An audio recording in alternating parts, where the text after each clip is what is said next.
The year was 2247, and humanity had finally reached the stars.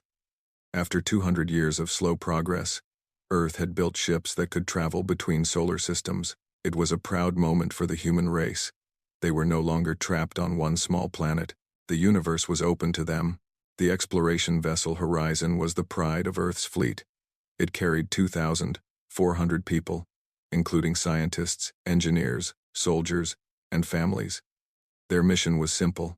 They would explore the Kepler system and search for signs of life. Nobody expected what they would find. Admiral Kang Tae-ho watched from Earth as the Horizon sent its daily reports. He was an old soldier with gray hair and tired eyes. He had fought in 3 wars on Earth before humans united under one government. Now he commanded Earth's first fleet, a collection of 20 ships that protected humanity's new colonies. He believed in peace, but he understood war better than most. Dr. Park Yuna was the chief scientist aboard the Horizon. She was 35 years old with short black hair and a warm smile. She had spent her entire adult life dreaming of this moment. Meeting alien life was her greatest wish.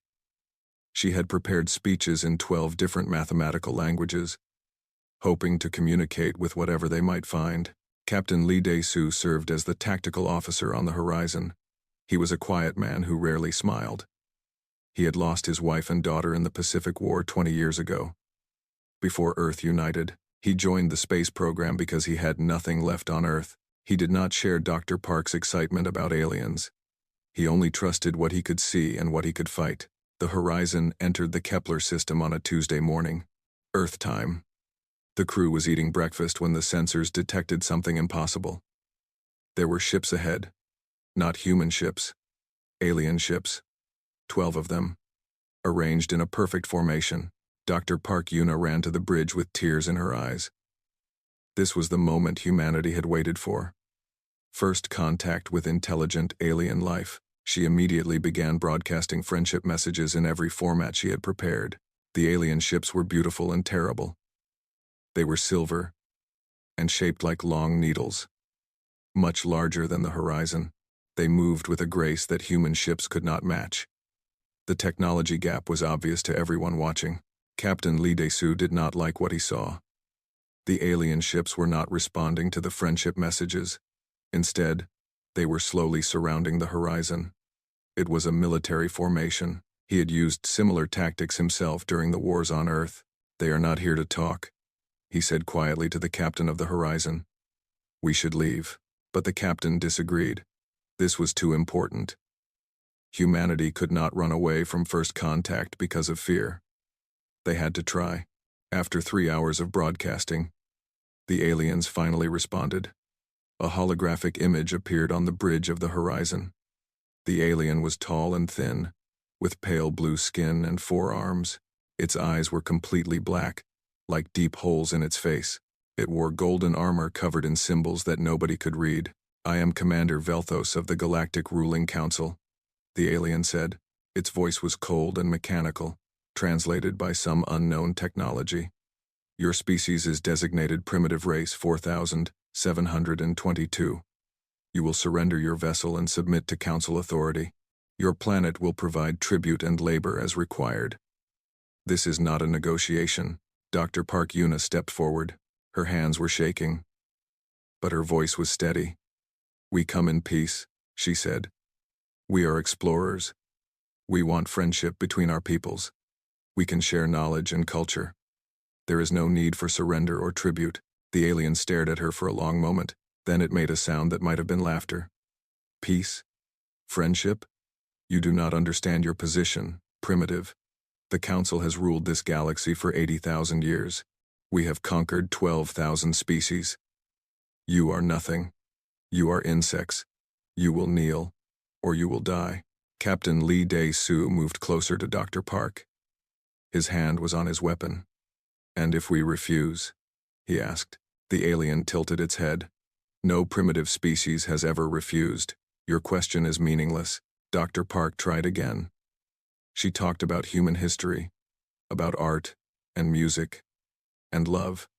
She talked about how humans had learned to stop fighting each other. She talked about hope and the possibility of a better future for all species. Commander Velthos listened without expression. When she finished, he simply said, "Enough. You have wasted my time. Your answer is submission or death. Choose now." The captain of the Horizon stood tall. "We choose neither. We are free people. We will return to Earth and discuss this with our government. Perhaps we can find a peaceful solution." The alien's black eyes seemed to grow darker. "There is no discussion. There is no solution. There is only the Council's will." The hologram disappeared. For one long second, nothing happened. Dr. Park allowed herself to hope. Maybe the aliens would let them leave. Maybe there was still a chance. Then the Horizon exploded. The alien weapons were beyond anything humans had ever seen. Green light cut through the ship like knives through paper. Decks collapsed. Walls melted. People screamed and died in the darkness. Captain Lee Dae-soo grabbed Dr. Park and ran. He had survived too many battles to freeze now. He pushed her into an escape pod and sealed the door. There was only room for one person. "What about you?" she screamed through the glass. "Someone has to launch the pod," he said. "And someone has to make sure the black box escapes. They need to see what happened here." He pressed the launch button. The escape pod shot away from the dying ship. Through the small window, Dr. Park watched the Horizon break apart. She saw bodies floating in space. She saw friends she had known for years burning in the cold vacuum. Captain Lee Dae-soo did not make it to another escape pod, but he did reach the black box. With his last breath, he launched it toward Earth, carrying the recording of everything that had happened. 2,400 people died that day. Scientists, engineers, soldiers, children, all of them killed while offering friendship to strangers. The black box reached Earth 3 weeks later. Admiral Kang Tae-ho watched the recording alone in his office. He saw Dr. Park's kind words. He saw the aliens' contempt. He saw the green light, and the death, and the horror. When the recording ended, he sat in silence for a very long time. Then he stood and walked to the United Terran Council chamber. Every leader on Earth was waiting for him. "They killed our people," he said. His voice was calm and cold, like ice covering a deep river. "They killed them while they were extending a hand of friendship. They laughed at us. They called us insects." He looked at each leader in turn. "I am not a man who loves war. I have seen too much death. But I know this. Some things cannot be forgiven. Some things cannot be forgotten. They have made their choice. Now we must make ours." He placed the black box on the table. "They will learn what happens when humanity closes its hand into a fist. They will learn what it means to wake a sleeping giant. And when we are finished, the galaxy will remember our names." The Council voted unanimously. For the first time in human history, Earth declared war on an enemy among the stars. Somewhere in deep space, Dr. Park Yuna drifted in her tiny escape pod, waiting for rescue, not knowing if anyone was coming. She had dreamed of meeting aliens her whole life. Now that dream had become a nightmare, but she was still alive. And as long as she was alive, she would remember. She would remember everyone who died. She would remember the aliens' cruel laughter. And she would make sure humanity never forgot. The Galactic Ruling Council met in a great hall on a planet called Nexar Prime. This planet was the center of their empire, a world covered in golden towers and floating cities. For 80,000 years, the Council had ruled the galaxy from this place. They had conquered thousands of species and controlled millions of star systems. They believed they were gods. 12 species sat on the Council. Each one was ancient and powerful. They had forgotten what it felt like to be challenged. They had forgotten what it meant to fear. High Arbiter Morath was the leader of the Council. He was a massive creature with gray skin and 6 legs. His species had ruled the Council for 10,000 years. He had personally ordered the destruction of 100 worlds. To him, life was simple. The strong ruled, the weak served. This was the law of the universe. "The primitive species from the 3rd planet of the Sol system has refused submission," announced a Council assistant. Commander Velthos destroyed their vessel as punishment. Standard procedure. High Arbiter Morath waved one of his many arms lazily. "And? Why does this require Council attention?" "The primitives have declared war on the Council, High Arbiter." For a moment, the Great Hall was silent. Then every member of the Council began to laugh. The sound echoed off the golden walls like thunder. Some of them laughed so hard they could not breathe. War, Morath said, his body shaking with amusement. These insects declared war on us? Do they even have weapons? They have primitive vessels capable of traveling between stars. Their weapons are basic energy projectors and explosive projectiles. Our analysis suggests their entire fleet could be destroyed by a single Council warship. Delightful, Morath said. How amusing. We have not had entertainment like this in centuries. Send a correction fleet. 500 ships should be more than enough. Let this be a lesson to any other primitives who dream of resistance. The Council members nodded in agreement. This was not even a real discussion. Primitive species declared war on the Council every few thousand years. They always lost. Their worlds were burned, their populations enslaved, and their history erased. It was as natural as the movement of stars, but one Council member did not laugh. His name was Observer Crix, and he belonged to a species that specialized in gathering information. His people had no armies. They survived by being useful to the stronger species. Crix was young by Council standards, only 400 years old. He had spent his life studying primitive species, trying to understand why they always failed. But something about the humans troubled him. After the meeting, Crix returned to his private chamber and began researching Earth. He accessed the Council's vast databases, which contained information on every known species in the galaxy. What he found made his blood run cold. Humans were strange. They were violent, yes, but they were violent in ways that no other species had ever been. They fought wars constantly. Every generation, every continent, they killed each other over land, over resources, over ideas, over gods.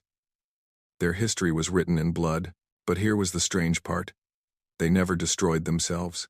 Every other violent primitive species eventually used their weapons on themselves until nothing was left. This was normal. This was expected. But humans kept fighting and surviving and growing stronger. Each war taught them new ways to kill. Each peace taught them new ways to build. Crix read about their world wars, conflicts that killed tens of millions of people. He read about their nuclear weapons, bombs that could destroy entire cities in a single flash. Any other species would have used these weapons until their planet was ash, but humans stopped. They looked at their terrible power and chose not to use it. Why? How?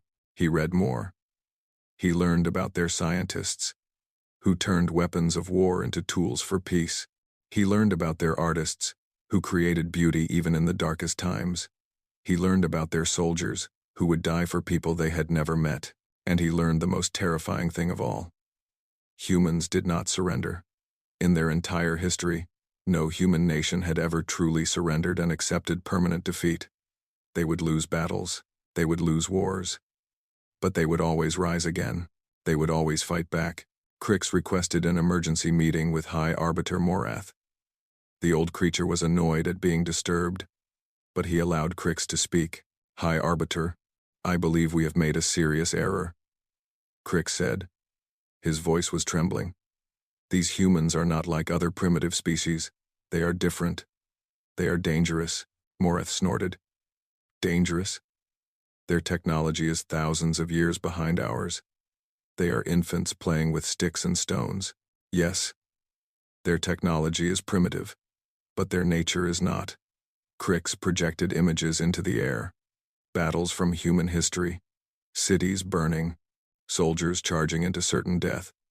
Look at this. They fight even when they cannot win. They die rather than submit. And most importantly, they learn. Every defeat makes them stronger. All primitives fight, Morath said dismissively. They fight. They lose. They break. This is the way of things. But they do not break, Crix shouted. He immediately regretted raising his voice, but he continued. In their entire history, they have never broken. They adapt. They evolve. They turn their enemies' weapons against them. High Arbiter, I have studied 1,000 primitive species. Humans are unlike any of them. If we give them time, they will become a threat we cannot imagine. Morath was silent for a moment. Then he laughed again, but this time it was not a happy sound. You have spent too much time reading, observer. You have forgotten reality. We have 10,000 warships. We have weapons that can burn worlds to glass. These humans have nothing. They are already dead. They simply do not know it yet. Crix bowed his head. I hope you are right, High Arbiter. But I fear you are wrong. He left the chamber and returned to his studies, but he could not concentrate.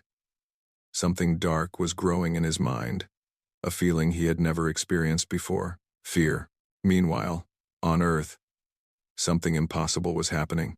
For 300 years, humanity had been divided. Nations fought nations, religions fought religions.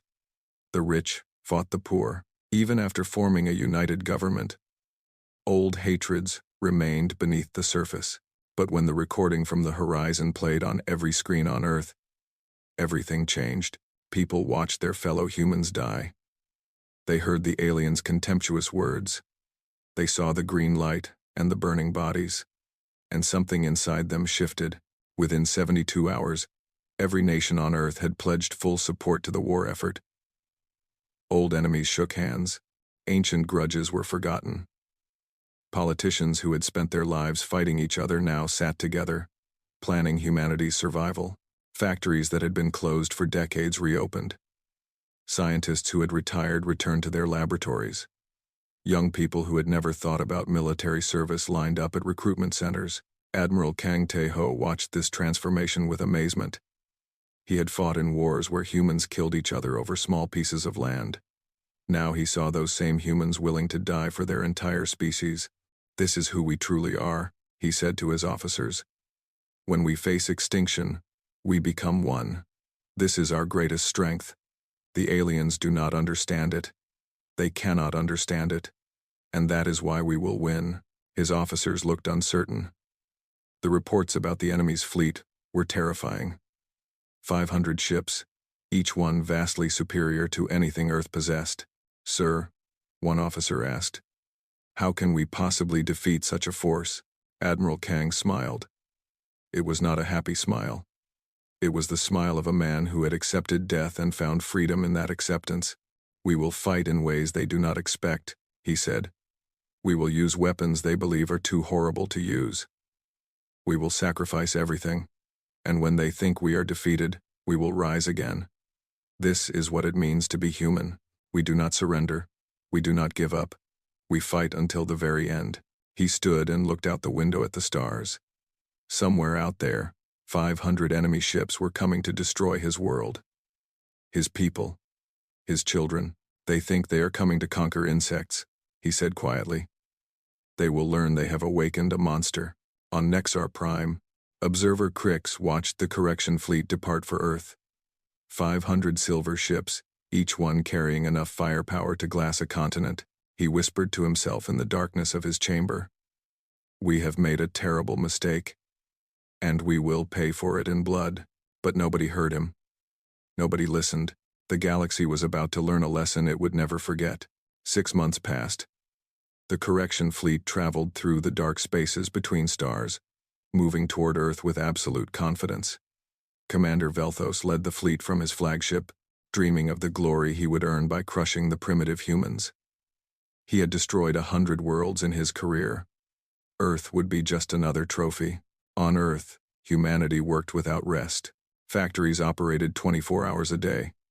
Workers slept in shifts, never stopping production. Children helped their parents build weapons. Old people donated their savings to buy materials. Every human being contributed something to the war effort. Admiral Kang Tae-ho coordinated everything from a secret bunker beneath the mountains of Korea. He slept only 3 hours each night. His hair turned completely white in those 6 months, but his eyes remained sharp and determined. The aliens had superior technology. This was a fact that could not be changed. Human ships were slower, weaker, and carried less powerful weapons. In a fair fight, humanity would lose, so Admiral Kang decided to fight unfairly. He gathered the greatest scientists on Earth and gave them one mission: create weapons that the enemy could not imagine. They worked in secret laboratories, pushing the boundaries of human knowledge. Engineer Baek Soo-min was a young woman with tired eyes and oil-stained hands. She had graduated top of her class in physics before the war. Now she led a team developing something called the Collapse Warhead.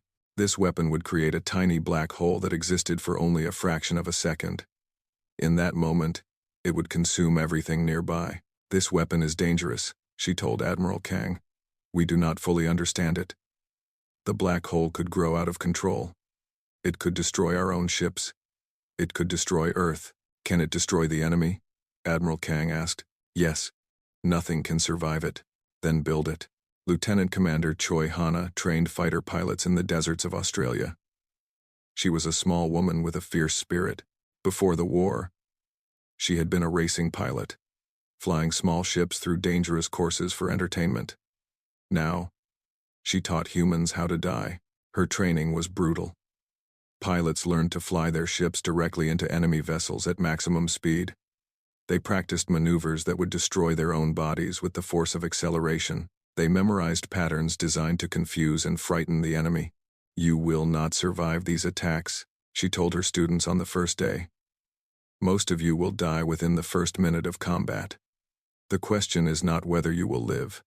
The question is how many enemies you will take with you." Some students left. Most stayed. They understood what was at stake. General Yoon Ki-jae prepared the ground defenses. He covered Earth with weapons and shelters. He built cities underground where civilians could hide. He created traps on every continent, waiting for any alien foolish enough to land. "If they reach the ground, we have already lost," Admiral Kang told him. "Perhaps," General Yoon replied. "But even if we lose in space, we will make them bleed for every inch of our soil. They will remember Earth as the world that bit back." The most ambitious project was hidden among the moons of Jupiter. Humanity built secret shipyards there, constructing hundreds of small attack ships. These ships were painted black to hide them in the darkness of space. They waited silently for the enemy to arrive. When the correction fleet finally entered the Sol system, Commander Velthos broadcasted a message to Earth. "Primitive species 4722. Your time has ended. Surrender now, and some of you will be allowed to live as slaves. Resist and we will burn your world until nothing remains. You have 1 hour to decide." Admiral Kang Tae-ho replied with a single word. "Come." Commander Velthos laughed. He ordered his fleet to advance. The 500 council ships moved toward Earth like a silver wave. Their sensors detected Earth's fleet, waiting near Mars. Only 50 human ships. Commander Velthos felt almost disappointed. This would not even be a battle. It would be an execution. Then the moons of Jupiter lit up. Hidden shipyards revealed themselves. Hundreds of human ships emerged from the shadows, surrounding the enemy fleet from all directions. What had seemed like 50 ships was now 500. Commander Velthos hesitated for the first time. This was unexpected, but his confidence returned quickly. Human ships were still inferior. Numbers meant nothing against superior technology. "Destroy them all," he ordered. The Battle of Seoul began. Green light filled the void as council weapons fired. Human ships exploded by the dozens. But for every human ship that died, 10 more took its place. They came from asteroids, from hidden bases, from directions the enemy had not watched. Lieutenant Commander Choi Hana led Ghost Squadron into the heart of the enemy fleet. Her pilots flew without fear because they had already accepted death. They did not try to dodge enemy fire. They flew directly at enemy ships and collided with them at maximum speed. Council commanders watched in horror as human pilots deliberately crashed into their vessels. This was not war. This was madness. No sane species would waste lives so freely. "What are they doing?" screamed one council officer. "Why do they not retreat?" "Because they cannot retreat," answered another, his voice filled with growing terror. "They have nothing to retreat to. If they lose here, their species dies. They are fighting like cornered animals." Admiral Kang Tae-ho watched from his command ship. His face showed no emotion as human ships died by the hundreds. Each death was a knife in his heart. But he could not show weakness. Not now. "Deploy the collapse warheads," he ordered. Engineer Baek Soo-min pressed the button herself. She had insisted on being present for this moment. If her weapons failed, She wanted to die with them. 10 missiles launched toward the center of the enemy fleet. They were small and fast, designed to slip past enemy defenses. Council sensors detected them but dismissed them as minor threats. Then the warheads activated. 10 tiny black holes appeared in the heart of the correction fleet. They existed for only a second, but in that second, they consumed everything nearby. Ships simply disappeared, pulled into darkness and crushed into nothing. 50 Council vessels vanished in an instant. Commander Velthos stared at his screens in disbelief. This was impossible. These weapons had been banned by the Council for 60,000 years.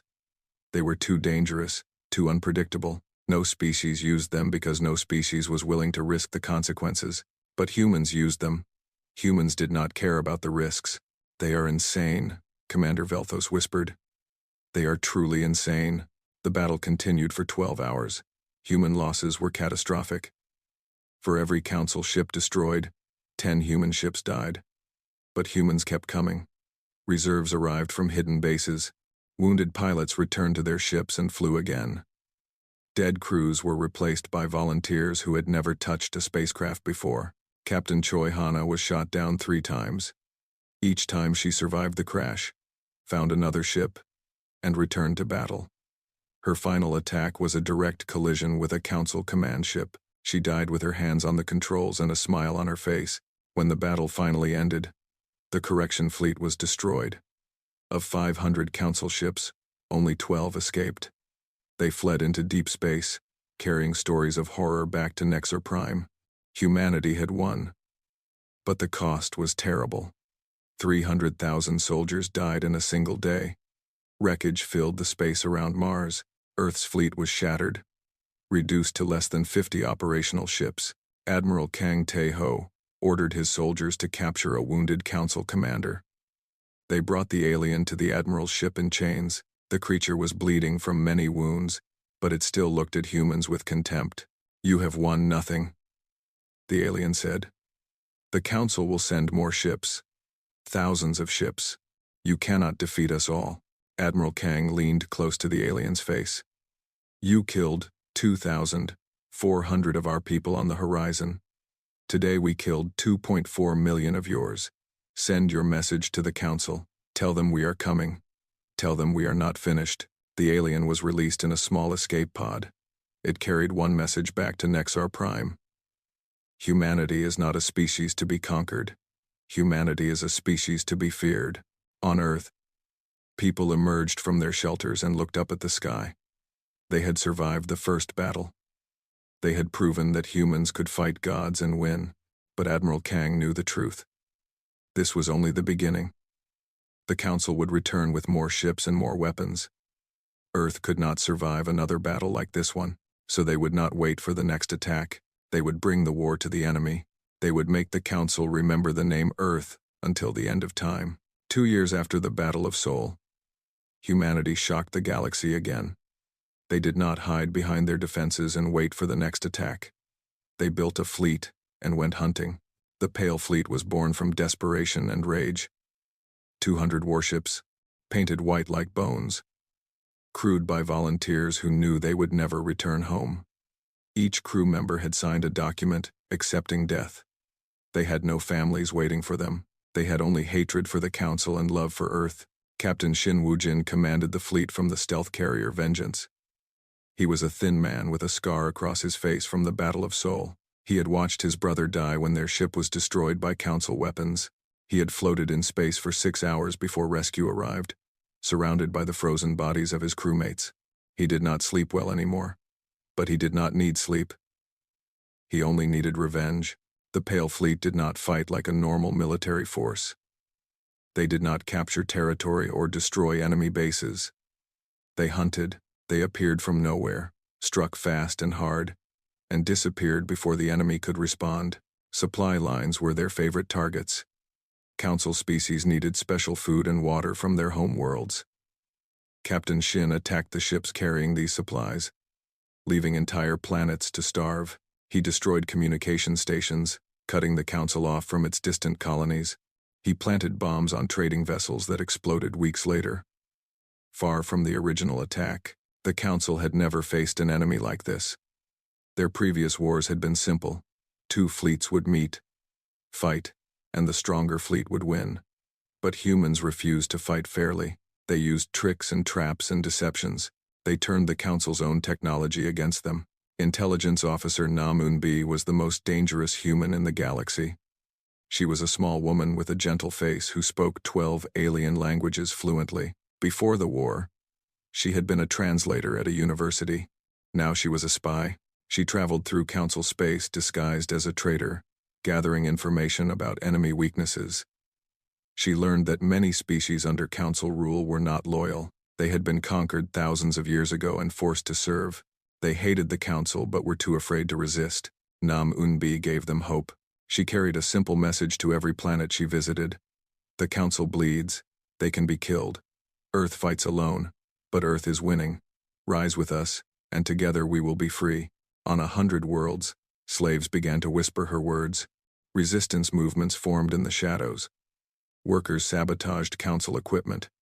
Soldiers refused to fight against humans. The great machine of the Council Empire began to break down.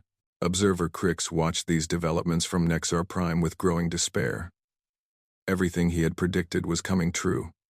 Humans were not just fighting the Council. They were destroying it from within. He made a decision that would have seemed impossible 1 year ago.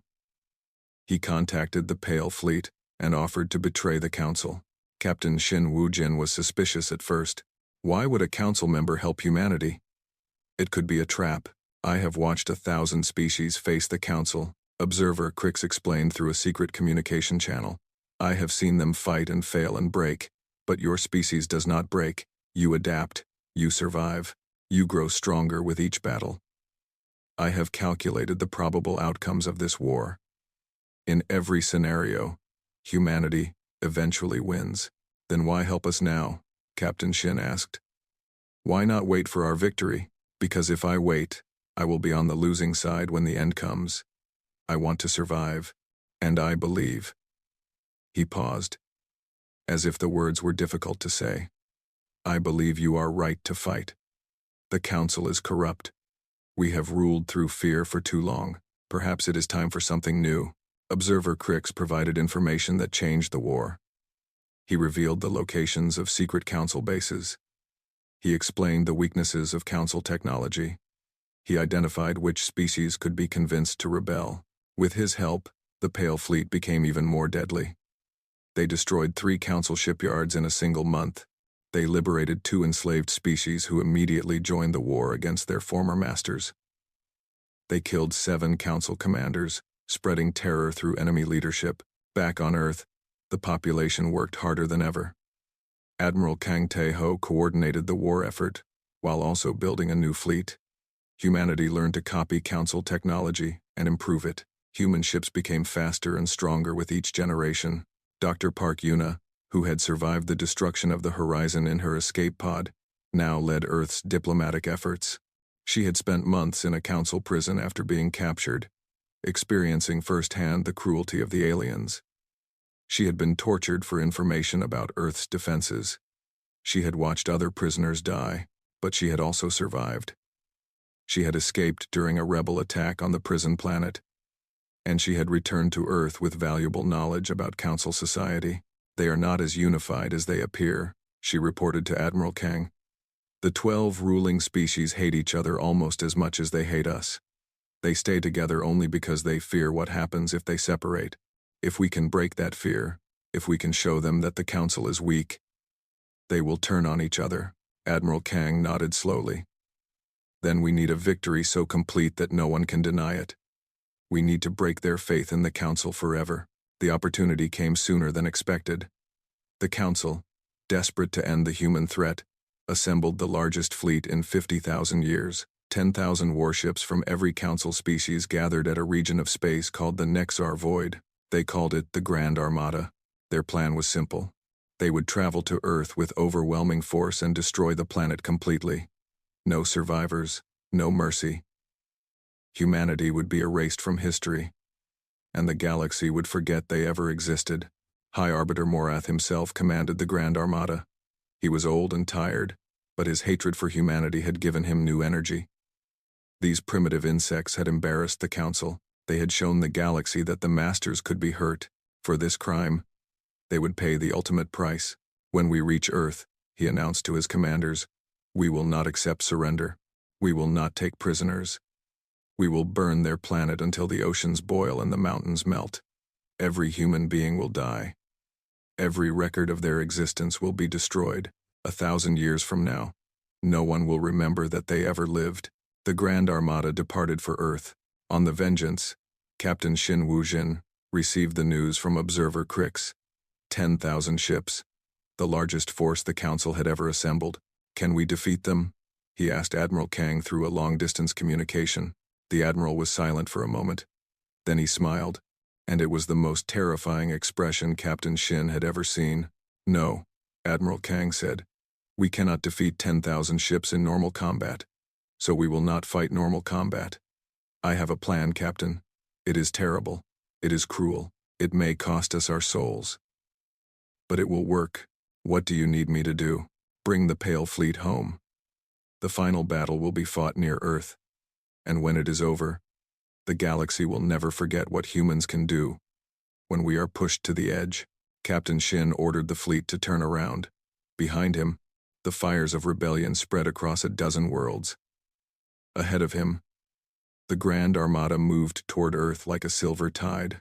The greatest battle in galactic history was about to begin, and humanity was ready to do whatever was necessary to survive. Whatever was necessary, no matter the cost.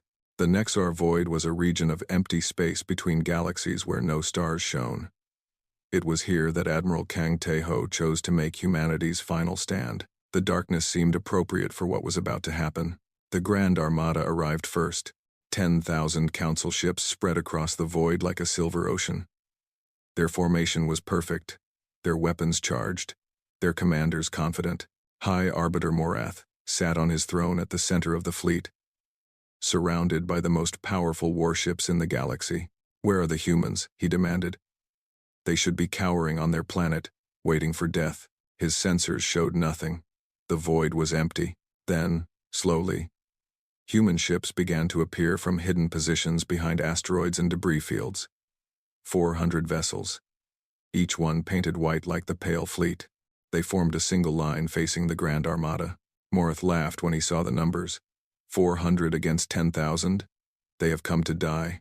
But Observer Crix, who had secretly joined the human fleet, knew better. He had seen the human plan. He knew what those white ships carried, and for the first time in his 400 years of life, he understood true terror. Admiral Kang Tae-ho stood on the bridge of his flagship, looking at the wall of enemy vessels. His hair was completely white now, his face lined with exhaustion and grief. He had sent so many young people to die in this war. He had ordered attacks that killed millions. The weight of those deaths pressed down on him every moment. But today, if everything went according to plan, the war would end. Captain Choi Hana's successor, a young pilot named Kim Yuri, commanded the fighter squadrons. Like Hana, she had accepted death. Like Hana, she flew without fear. But her mission today was different. She was not here to kill enemy ships. She was here to herd them. Dr. Park Yuna stood at the communication station, ready to broadcast humanity's message to the galaxy. She had spent months preparing these words. They would be heard on every inhabited planet, translated into every language. Captain Shin Woo-jin commanded the Vengeance at the edge of the formation. His ship carried something special in its cargo hold. Something that would change the galaxy forever. The battle began with a council charge. Thousands of ships surged forward, firing weapons that turned the void bright green. Human ships exploded by the dozens as the wave of destruction washed over them, but the humans did not fight back. They retreated slowly, pulling the enemy fleet deeper into the void. Kim Yuri's fighters danced around the edges of the battle, drawing enemy ships away from the center, herding them into a tighter formation. Why do they not fight? Morath asked, confused. What game are they playing? His answer came when Admiral Kang Tae-ho began broadcasting on all frequencies. Attention, Grand Armada. I am Admiral Kang Tae-ho, of the United Terran Military. We did not come here to fight your ships. We came here to end your civilization. On his command, 50 human vessels moved out of formation. They were larger than the others, painted black with white symbols on their hulls. Each symbol was a human word. Requiem. These are Requiem ships, Admiral Kang continued. Each one carries the largest collapse warhead ever built. When activated, these weapons create black holes capable of consuming an entire star system. They cannot be stopped. They cannot be defended against. They simply erase everything they touch. Morath felt the first real fear he had experienced in 10,000 years. He is bluffing. No species would create such weapons. The risk is too great. Is it? Admiral Kang's voice was cold as space itself. You came to our home. You killed our families. You laughed at our pain and called us insects. Did you really think we would not burn the galaxy to stop you? He paused, letting the silence grow heavy. There are 50 Requiem ships. You have 12 species on your council. Do the math. Surrender now, unconditionally, and we will not use these weapons. Your worlds will survive. Your people will live. But if you attack, if you force us to use these weapons, we will erase your homeworlds one by one until nothing remains. Morath slammed his limbs against his throne in rage. You would not dare. You would kill billions of innocent people. You killed billions of innocent people in your 80,000 years of conquest. You enslaved entire species. You erased civilizations from history. Did you think there would be no consequence? Did you think the universe would let you rule forever? The Admiral's voice softened. But somehow that made it more frightening. We do not want to use these weapons. I have not slept well in years because of what I might have to do. I will carry the guilt of this day until I die. But I will use them if you force me to. I will watch your worlds burn and know that I had no choice. Because my people will survive. Whatever the cost, my people will survive. Morath ordered his fleet to continue the attack. He could not believe that these primitive creatures would actually destroy inhabited planets. It had to be a trick. It was not a trick. One Requiem ship launched toward the Veloth system. The Veloth were the species that had destroyed the horizon and started this war. Their homeworld was a beautiful planet of blue oceans and green forests, home to 8 billion souls. The collapse warhead activated near the Veloth sun. A black hole appeared, existed for 1 second, and consumed everything nearby. The sun collapsed. The planets followed. 8 billion Veloth died in an instant, pulled into darkness and crushed into nothing. The light from the Veloth system simply disappeared from the sky. The Grand Armada stopped moving. Every ship, every crew member, every commander stared at their screens in horrified silence. The Veloth were gone. Their entire species, their entire history, erased in a heartbeat. Admiral Kang's voice filled the void again. 49 remain. Who wants to be next? No one moved. No one spoke. The galaxy itself seemed to hold its breath. High Arbiter Morath looked at the faces of his commanders. He saw terror. He saw despair. He saw defeat. For the first time in 80,000 years, the Council had met a species that would not bow, a species that would rather destroy everything than accept slavery. Surrender, he whispered. Then louder. All ships, stand down. We surrender. The war was over. What followed was not peace, exactly, but something close to it. The Galactic Ruling Council was dissolved. High Arbiter Morath was tried for crimes against humanity and executed. The 12 ruling species were stripped of their power and forced to accept equality with the species they had once enslaved. In place of the Council, a new alliance formed. Earth sat at its center, not as a conqueror, but as a protector. Humans did not want to rule the galaxy. They only wanted to make sure no species would ever threaten their home again. Dr. Park Yuna became the voice of the new order. She broadcast messages of hope to every corner of the galaxy. We came in peace. You answered with blood. Remember this. Humanity does not start wars, but we finish them. The Council ruled through fear for 80,000 years. We will build something different. We will build something based on respect and cooperation. Join us, and together, we will create a future worthy of our children. Observer Crix, now an ambassador to Earth, wrote the official history of the war. His final words were read on every inhabited planet. For 80,000 years, the galaxy feared the Council. Now, the galaxy looks to Earth. But here is the truth the Council never understood. Humans do not want to be feared. They simply refuse to be victims.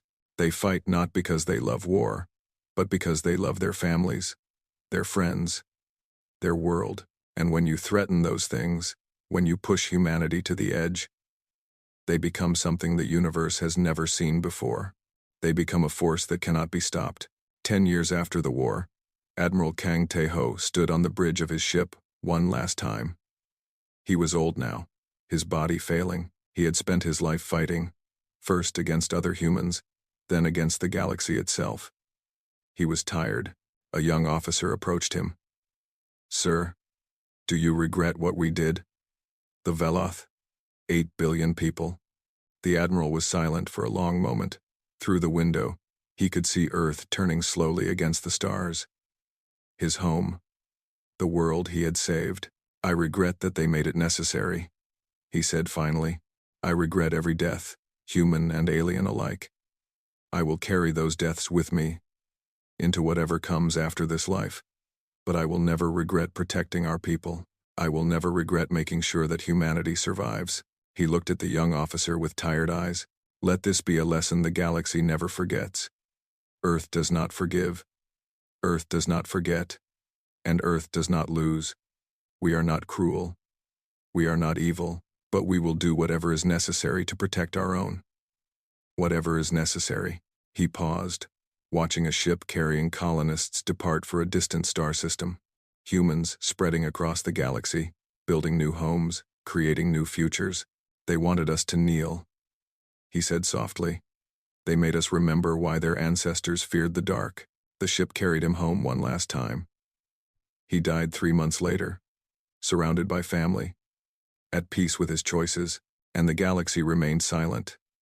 Not because it was afraid, but because it had finally learned to listen. Humanity had earned its place among the stars, and the universe would never be the same.